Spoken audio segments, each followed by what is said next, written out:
Experience എന്ന് പറയാട്ടോ. ഒരുപാട് ആഗ്രഹിച്ച ചില കാര്യങ്ങൾ ലൈഫിൽ കിട്ടാതിരുന്നപ്പോൾ ഞാൻ ചിന്തിച്ചിട്ടുണ്ട്, കുറച്ചവനെ എനിക്കെന്നോട് ഒട്ടും സ്നേഹമില്ലല്ലോ എന്ന്. പക്ഷെ കുറച്ച് വർഷങ്ങൾക്കിപ്പുറം ഞാൻ ആ കാര്യങ്ങളിലേക്കൊന്ന് തിരിഞ്ഞു നോക്കുന്ന സമയത്ത് എനിക്ക് തോന്നാറുണ്ട്, പടച്ചവൻ അന്നത് എനിക്ക് തരാതിരുന്നത് അതിനേക്കാളും നല്ലത് ഇന്ന് എനിക്ക് ഒരുക്കി വെച്ചതുകൊണ്ടായിരുന്നു എന്നുള്ളത്. എന്നെ നല്ല ക്ഷമ പഠിപ്പിക്കാനായിരുന്നു എന്നുള്ളത്. അർഹതയില്ലാത്തവർ നമ്മുടെ ലൈഫിൽ ഇങ്ങനെ പറ്റിപ്പിടിച്ച് നിൽക്കുന്ന സമയത്ത് നല്ല കാലം വരൂല. അത് വേറൊന്നും കൊണ്ടല്ല, ആ നല്ല കാലം പടച്ചവൻ ഇങ്ങനെ കുറച്ച് മാറ്റി വെക്കുന്നതാണ് അവർ പോകാൻ വേണ്ടിയിട്ട്. ആ നല്ല കാലം കുറച്ച് സ്പെഷ്യലായിട്ട് നമ്മൾക്ക് വേണ്ടി മാത്രം പടച്ചവൻ ഇങ്ങനെ കാത്തു വെച്ചിരിക്കുകയാണ്, നമുക്ക് വേണ്ടി മാത്രം അനുഭവിക്കാൻ. ഞാനിപ്പോഴും ഒരുപാട് ഉയരങ്ങളിൽ എത്തിയതുകൊണ്ട് പറയുന്നതല്ല കേട്ടോ, പക്ഷെ എനിക്ക് ഇന്ന് ഒരു വെളിച്ചം കാണാൻ പറ്റുന്നുണ്ട്.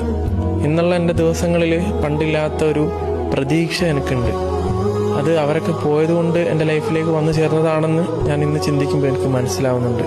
ലൈഫിൽ ഒരുപാട് ആഗ്രഹിച്ചിട്ടും കിട്ടാത്ത ചിലതുണ്ടാവും. അങ്ങനെ അതോർത്ത് ആലോചിച്ച് വിഷമിക്കുന്ന ഒരുപാട് പേരുണ്ടാവില്ലേ. അവരോട് എനിക്ക് പറയാനുള്ളത്, ആഗ്രഹിച്ചിട്ട് ചിലത് കിട്ടാതിരുന്നതും മോഹിച്ചിട്ട് ചിലത് ജീവിതത്തിലേക്ക് വൈകി വരുന്നതും എന്തിനു വേണ്ടിയായിരുന്നു എന്ന് തിരിച്ചറിയുന്ന ഒരു ദിവസം നിന്റെ ജീവിതത്തിൽ വരും. അന്ന് നിനക്കെല്ലാം മനസ്സിലാവും, ഉറപ്പായിട്ടും മനസ്സിലാവും. Be patient.